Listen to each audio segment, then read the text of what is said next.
ঈদে বাবা মায়ের সাথে নানুর বাড়িতে বেড়াতে এসেছিলেন 11 বছর বয়সী শিশু সাদিয়া ও তার ভাই 6 বছর বয়সী সাদ্দাম হোসেন।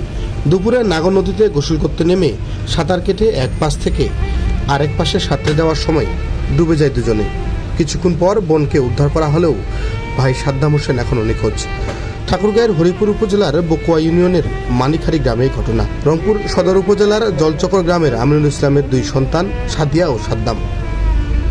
শুনলাম যে 5 জন ছেলেকে মেয়েকে খুঁজে পাওয়া যাচ্ছে না। আমরা বৃষ্টিতে চলে আসছি গাড়ি নিয়ে। আজকে দেখছি যে আমার বোনের ছেলে মেয়েকে খুঁজে পাওয়া যাচ্ছে না।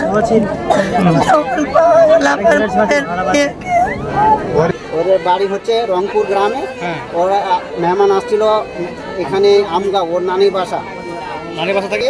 ওর বাবা বাচ্চা 4 জনকে নিয়ে নাগর নদীতে গোসল করতে আসছিল সময় ওরা এই পাক দিয়ে পার হয়ে ওই পাক দিয়ে উঠার চেষ্টা করতেছিল। ওই পাক দিয়ে বাচ্চা 2টা পড়ে গেছে, 2টাকে উদ্ধার করে উনি উঠাইছে, আর 2টাকে উঠাতে পারে নাই। না, উদ্ধার হয়েছে একজন, শুধু মেয়েটাকে পাওয়া গেছে এবং ওর ভাইটাকে পাওয়া যায় নাই।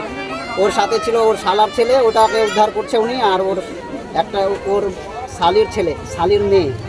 এই বাচ্চাদেরকে নিয়ে তার বাবা এই নদী দেখতে আসছিল, এদের বাড়ি রংপুর, আসছিল আমগাঁয় মেহমান খাইতে।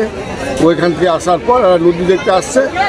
নদী পার হয়ে নদীর ওপর পারে যাওয়ার পর ওরা ব্যাক করার সময় পানিতে পড়ে এই বাচ্চা 2টা মারা গেছে, আর ওর বাবা আর 2টা বাচ্চাকে নিয়ে এসে টাঙ্গাই উঠছে। আচ্ছা, ওরা কজন ছিল?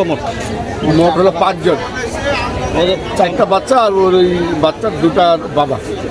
চললে ওই পার থেকে পার হয়ে আসার সময় ওই পানির ভিতরে পড়ে যায়। হরিপুর থানার ভারপ্রাপ্ত কর্মকর্তা জাকারিয়া মণ্ডল জানান, ডুবুরিদের খবর দিয়েছে স্থানীয় ফায়ার সার্ভিস। তারা রংপুর থেকে এলে পুনরায় উদ্ধার কাজ শুরু হবে। এদিকে এ ঘটনায় শোকের ছায়া নেমে এসেছে রংপুর ও ঠাকুরগাঁয়ের হরিপুরে।